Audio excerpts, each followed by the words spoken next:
Assalamualaikum warahmatullahi wabarakatuh. Halo pemirsa Ektalisi Channel. Selamat bertemu kembali dengan kami di cerita kisah nyata misteri. Pemirsa, di episode kali ini kami akan menceritakan kisah nyata satu keluarga selamat dari bencana longsor karena dijaga oleh sosok kakek misterius. Seperti apa ceritanya? Namun sebelum ke ceritanya, kami mohon dukung terus channel kami dengan cara like, komen, dan juga subscribe biar channel kami bisa berkembang. Dan inilah ceritanya.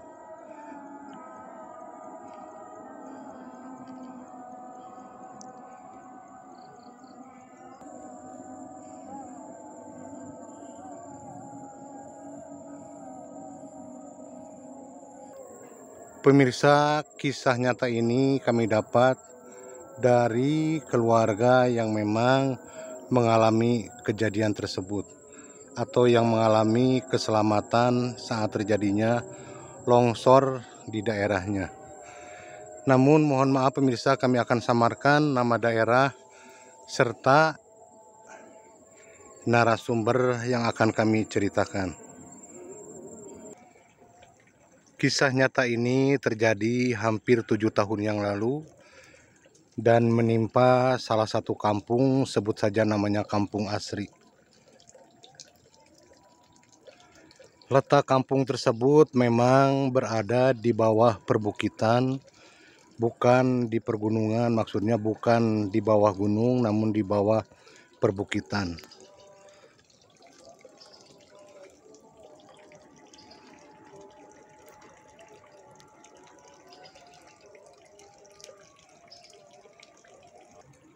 Dan kejadiannya tepat di hari Jumat sekitar jam 4 sore. Nah pemirsa, waktu itu di Kampung Asri atau suasana di kampung tersebut memang dalam keadaan terang benderang atau dalam keadaan cuaca yang sangat panas sekali waktu itu. Jadi tidak ada tanda-tanda akan terjadi longsor, akan terjadi musibah pemirsa. Nah waktu itu salah satu keluarga, sebut saja keluarga Budiman, di mana di situ ada bapaknya bernama Bapak Ahmad dan istrinya bernama Ibu Titin serta 2 orang anaknya, yang satu berumur 15 tahun laki-laki dan yang satu perempuan berumur 9 tahun. Nah waktu itu sekitar habis sholat Jumat, Pak Ahmad itu dan istrinya duduk-duduk di luar sambil ngopi. Dan saat itu pemirsa, tiba-tiba datang seorang kakek tua dengan penampilan layaknya seperti pengemis. Bajunya sangat lusuh dan juga bau, dan membawa buntelan kain yang diikatkan ke sepotong bambu lalu dipikulnya. Nah si kakek tersebut datang ke rumahnya Bapak Budiman. Lalu beliau atau si kakek tersebut memohon, meminta kepada keluarga Bapak Budiman tersebut, meminta air atau meminta makan atau makanan yang bisa mengisi perutnya, karena si kakek tersebut bercerita kepada beliau, kepada Bapak Ahmad dan istrinya itu, katanya mengatakan berkeliling di kampung ini, katanya di Kampung Asri tidak ada satu orang pun yang ngasih minum apalagi ngasih makan. Sedangkan si kakek tersebut katanya dari pagi keliling di situ hanya untuk meminta-minta sedekah atau meminta-minta makan, namun tak seorang pun yang mau menggubris atau tidak ada yang mau menolong si kakek.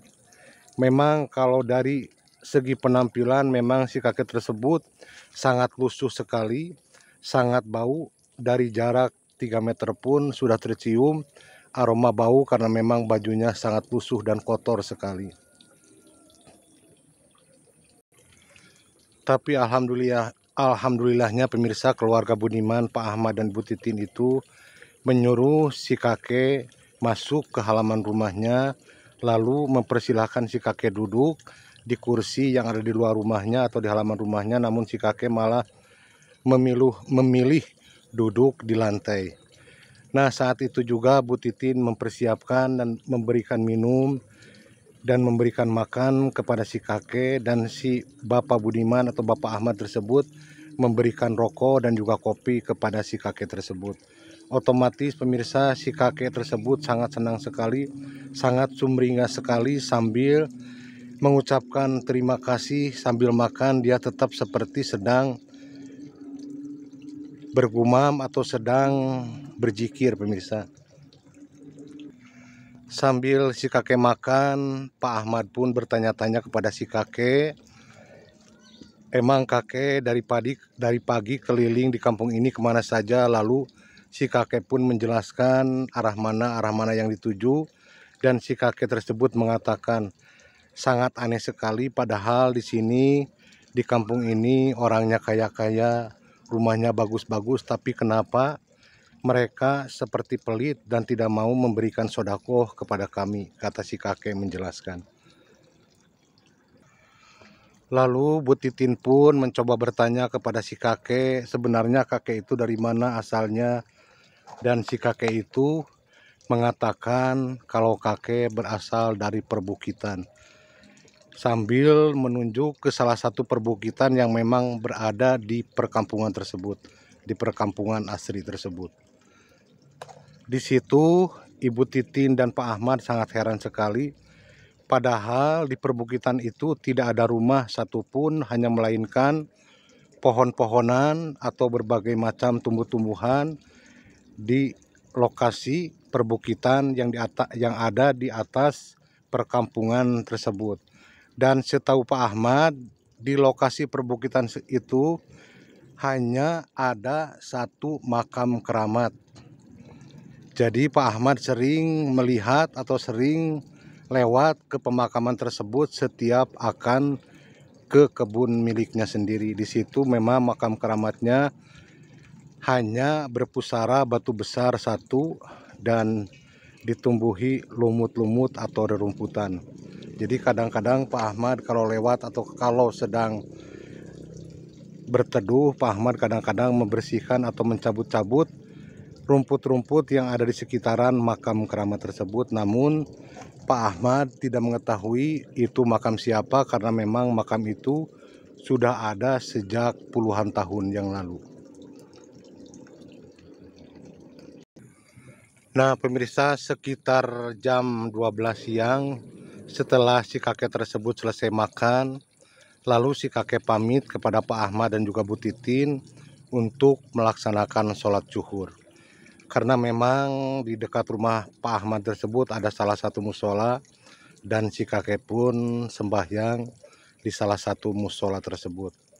Lalu setelah selesai sholat, si kakek pun datang lagi menghabiskan makanan atau kopi yang disediakan oleh Bu Titin dan Pak Ahmad.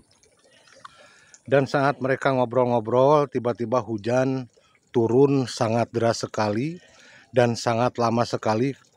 Katanya hujan tersebut tidak seperti biasanya pemirsa, katanya hujannya seperti air diturunkan semuanya dari langit, dan hujan besar itu sampai jam sore. Dan saat hujan tersebut si kakek berpesan kepada Pak Ahmad dan Bu Titin untuk berjaga-jaga atau untuk tetap waspada. Di situ Pak Ahmad mengiyakan dan tidak punya firasat sedikit pun tentang hal apa yang akan terjadi di malam itu pemirsa. Jadi mohon maaf pemirsa, kejadian yang kami tadi awal sebutkan jam 4 sore ternyata kejadiannya di malam hari pemirsa. 4 sore itu, nah sekitar jam 4 pemirsa, jadi terjadi ada gempa. Gempa yang sangat kencang sekali membuat Bu Titin, Pak Ahmad, dan anak-anaknya panik. Dan si kakek yang masih berada di luar pun terus menasehatkan kepada Pak Ahmad dan Bu Titin untuk waspada.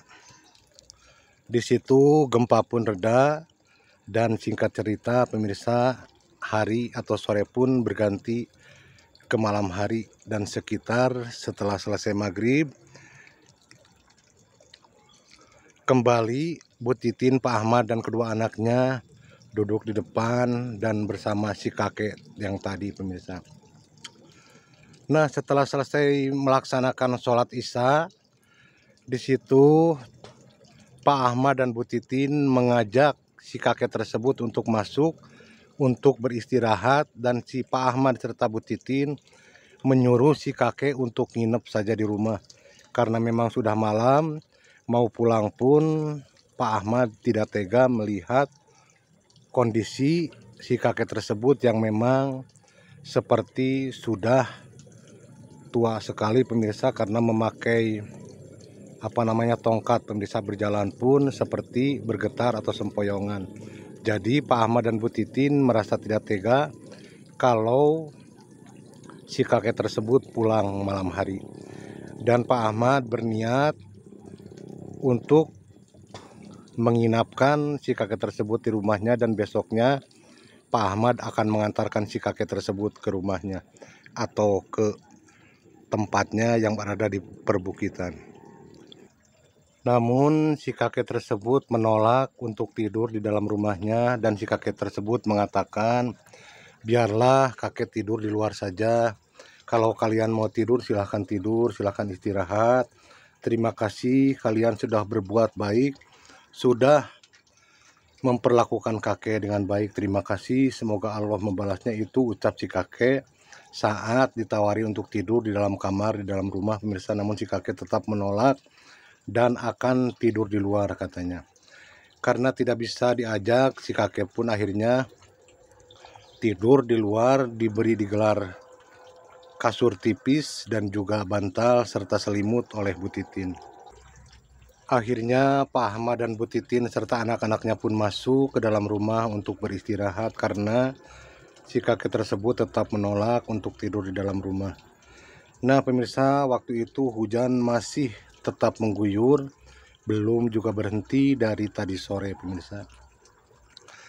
Dan pemirsa, saat Pak Ahmad dan Bu Titin sedang beristirahat atau sedang tidur, tiba-tiba ada gempa yang sangat kencang sekali, dibarengi dengan suara benturan, suara gemuruh, dan suara-suara yang sangat menyeramkan. Di situ Pak Ahmad dan Bu Titin sangat panik sekali pemirsa. Semuanya di situ langsung keluar rumah, namun gempa masih terus bergetar. Namun ternyata pemirsa, si kakek yang tadi tidur di luar sudah tidak ada lagi, sudah tidak nampak lagi. Pak Ahmad dan Bu Titin beranggapan pasti si kakek tersebut lari saat ada gempa pemirsa. Nah ternyata pemirsa, gempa itu adalah dari getaran longsor yang terjadi di perbukitan di belakang kampung mereka. Dan malam itu ada beberapa warga yang sangat heboh sekali berteriak-teriak, karena ternyata pemirsa, salah satu warga tersebut mengatakan telah terjadi longsor dan beberapa rumah tertimbun oleh longsoran si perbukitan tersebut. Dan keesokan harinya Pak Ahmad serta Bu Titin baru mendengarkan info dari beberapa aparat dari luar daerah atau dari luar kampung tersebut. Ternyata benar pemirsa, saat Pak Ahmad berkeliaran di perkampungan tersebut, ternyata hampir semua rumah yang ada di perkampungan tersebut tertimpa longsor. Namun ada juga beberapa rumah yang masih keadaan selamat, namun ada sebagian yang rubuh rumah-rumahnya pemirsa. Di situ Pak Ahmad dan Bu Titin merasakan bersyukur dan berterima kasih kepada Allah Subhanahu wa Ta'ala, karena keluarga mereka atau rumah mereka selamat dari terjangan longsor di perbukitan tersebut. Nah pemirsa, ternyata perbukitan tersebut memang turun semuanya menimpa perkampungan asri tersebut, termasuk pemakaman keramat yang ada di perbukitan tersebut pun sudah tidak terlihat lagi, dan semuanya berwarna merah tanah dan tidak ada lagi pohon-pohonan, karena memang terbawa arus longsor dan menimbun perkampungan tersebut. Nah pemirsa, setelah kejadian itu Pak Ahmad yakin si kakek atau si sosok kakek tersebut adalah penghuni dari makam keramat yang ada di perbukitan yang kena longsor tersebut. Dan si kakek tersebut sengaja datang ke rumahnya, ke rumah Pak Ahmad dan ke rumah Bu Titin untuk menjaga keluarga tersebut, pemirsa. Memang yang namanya takdir itu Allah yang menentukan, namun syariatnya si kakek tersebut menjaga keluarga Pak Ahmad dan Bu Titin tersebut. Di situ Bu Titin dan Pak Ahmad merasa bersyukur kepada Allah Subhanahu wa Ta'ala, dan juga bersyukur ada si sosok kakek tersebut yang menjaganya, pemirsa. Nah, pemirsa, itulah kisah nyata yang dialami keluarga Pak Ahmad atau keluarga Budiman, di mana keluarga mereka selamat dari bencana longsor yang menimpa kampungnya 7 tahun yang lalu. Namun mohon maaf pemirsa, kami tidak akan menyebutkan lokasinya karena ini ada privasi yang mengatakan kalau di perkampungan tersebut orang kaya namun pelit. Nah, itulah pemirsa, jadi kami tidak bisa menyebutkan nama kampung tersebut. Nah, pemirsa, itulah kisah yang kami ceritakan dari narasumber Pak Ahmad yang mengalami kejadiannya. Dan mohon maaf jika ada kesalahan kata, kesalahan ucap, dan kesalahan saat kami menceritakannya. Semoga ini semua menjadi pembelajaran bagi kita. Jadi kita harus benar-benar menyantuni siapapun tamu yang datang ke rumah kita, karena tamu itu adalah raja. Nah, pemirsa, sampai di sini dulu. Jangan lupa dukung terus channel kami dengan cara like, komen, dan juga share. Dan juga subscribe bagi siapapun yang belum subscribe, biar channel kami bisa berkembang. Dan buat siapapun yang selalu mendukung channel kami dan selalu menonton video kami doakan kalian semua sehat selalu, panjang umurnya, dimurahkan rezekinya, dan selalu dilancarkan segala urusannya. Amin ya Allah ya Rabbal Alamin. Karena tanpa kalian kami bukanlah apa-apa. Wassalamualaikum warahmatullahi wabarakatuh.